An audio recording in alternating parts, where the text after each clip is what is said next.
అందరికీ నమస్తే అండి. నా వీడియోలను చూస్తూ నన్ను ఆదరిస్తున్నందుకు మీ అందరికీ కోటి కోటి ధన్యవాదములండి. మీ ఆదరణతోనే నేను ఇంకా చాలా ముందుకు వెళ్ళిపోతున్నాను. అయితే నేను చేసే ప్రతి క్రాఫ్ట్ కోటాను కోట్ల మందికి ఉపయోగపడేవండి. మన ఇంట్లో ఉన్నవే ఏవి పడేసుకోకుండా చక్కగా మనం అలంకరించుకోవచ్చు.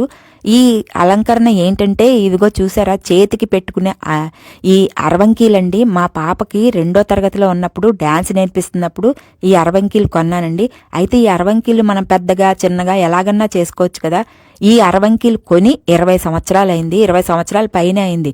ఇప్పుడు మా పాప పెళ్లికి మళ్ళీ ఏం కొంటామని చెప్పి నేను అరవంకీలకి కొద్దిగా నల్లగా అయిపోయినాయి చేతుల దగ్గర. అక్కడ సరైన రాళ్ళు కూడా లేవు నా దగ్గర, తెల్ల రాళ్ళు అంటిద్దామంటే. అయితే నాకు ఒక ఐడియా వచ్చింది. మా ఇంట్లోనే గోల్డ్ కలర్ పెయింట్ అండి. అంటే మనం మరీ పసుపు కలర్ కాదు, కాళ్ళకి రాసుకునే పసుపు కలర్ కాకుండా ఇదిగో వీడియోలో చూడండి, ఇలాంటి గోల్డ్ కలర్ పెయింట్ కాదు, నెయిల్ పాలిష్తో మనము మన వస్తువులకు కొత్త వస్తువులు చేసేసుకోవచ్చండి. అసలు ట్రై చేసి చూద్దామని చేసిన అబ్బా కొత్త వస్తువులు. మా అమ్మాయి అయితే మమ్మీ మళ్ళీ ఎందుకు కొన్నావు అని అంది.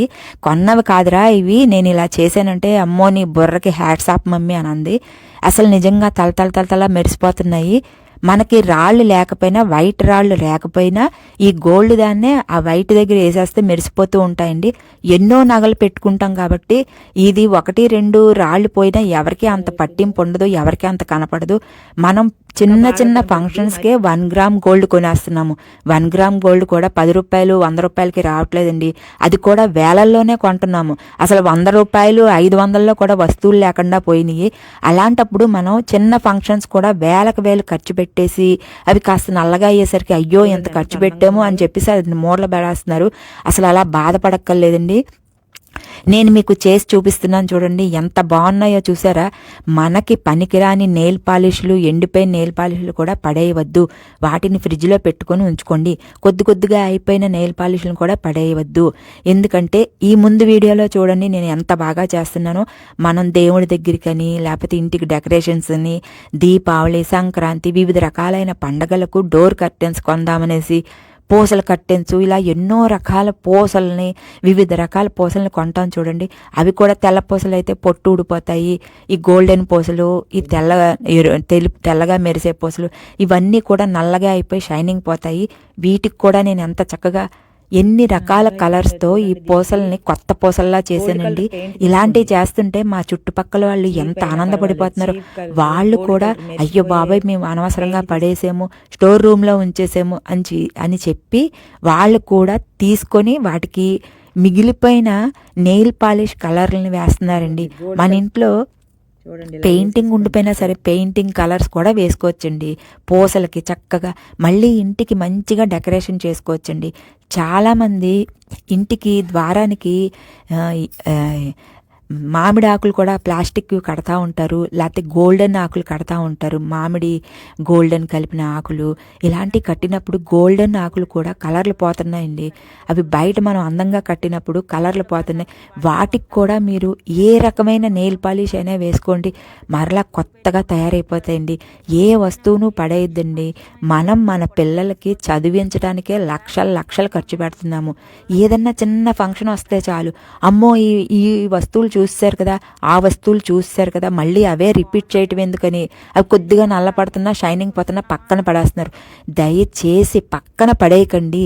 వాటికి మనం మనసు పెట్టి ఆలోచించి ఏ కలర్ నెయిల్ పాలిష్ వేస్తే అవి ఎంత అందంగా ఉంటాయో మనం మరలా వాటిని తయారు చేసుకుని ఎన్నో రకాల వస్తువులు వేసేసుకుంటాం కదండి. ఆ వస్తువుల మీద మనం నెయిల్ పాలిష్ వేసినట్టు కూడా తెలవదు. దయచేసి నెయిల్ పాలిష్, మెరిసే నెయిల్ పాలిష్ కొనండి. ప్లెయిన్ నెయిల్ పాలిష్ వేస్తే తెలిసిపోతుంది. గోల్డ్ కలర్లో చక్కగా మెరుస్తూ ఉన్న నెయిల్ పాలిష్ని వేయండి. మన వస్తువులను మనమే మూలపడేస్తే ఎలాగండి. డబ్బులు ఉన్నాయి కదా అని ఏదో చిన్న ఫంక్షన్కి ఇన్ని వస్తువులు కొనేసి పాడేసుకోవటం కన్నా మన ఇంట్లో ఉన్న వస్తువులకి మనమే బుర్ర పెట్టి ఉపయోగిస్తే మనం మళ్ళీ ఆ వస్తువులను వేసుకోవచ్చండి. ఎంత జాగ్రత్తగా పొదుపుగా మనం వాడతామో ఆ లక్ష్మీదేవి మన ఇంట్లోనే ఉంటుందండి. డబ్బులు అనవసరంగా వేస్ట్ చేయకండి. వేస్ట్ ఎవరు చేస్తున్నారమ్మా అని అంటున్నారా? పోనీ వేస్ట్ చేయట్లేదు. కొన్న వస్తువులు నల్లగా అయిపోయేసరికి, షైనింగ్ పోయేసరికి, మట్టి పట్టేసరికి వాటిని బయట పెట్టేస్తున్నాము. నేను ఈ వీడియో ఎవరిని ఉద్దేశించి చేసింది కాదు. దయచేసి మన వద్ద ఉన్న వస్తువులను మనం బుర్ర పెట్టి ఆలోచిస్తే మరలా కొత్త వస్తువులుగా వేసుకోవచ్చు. కొత్త కర్టెన్స్ని మనం తయారు చేసుకోవచ్చు. దయచేసి నా వీడియోను చూడండి. కోటాను కోట్ల మంది నాకు మంచి మంచి కామెంట్స్ ఇస్తున్నందుకు మీ అందరికీ ధన్యవాదములు. నా వీడియోను లైక్, షేర్, సబ్స్క్రైబ్ చేయండి. ఆ దేవుని ఆశీస్సులు మీ అందరికీ ఉండాలని పదే పదే కోరుకుంటున్నానండి. ధన్యవాదములు. మరో వీడియోలో మళ్ళీ మంచి మంచి చిట్కాలతో, మంచి మంచి ఆలోచనలతో, మీకు చిన్న చిన్న టిక్కులతో ఎంత ఆనందంగా మనం మన ఇంటిని అలంకరణ చేసుకోవచ్చో మరో వీడియోలో మీకు చూపిస్తానండి. ధన్యవాదాలు.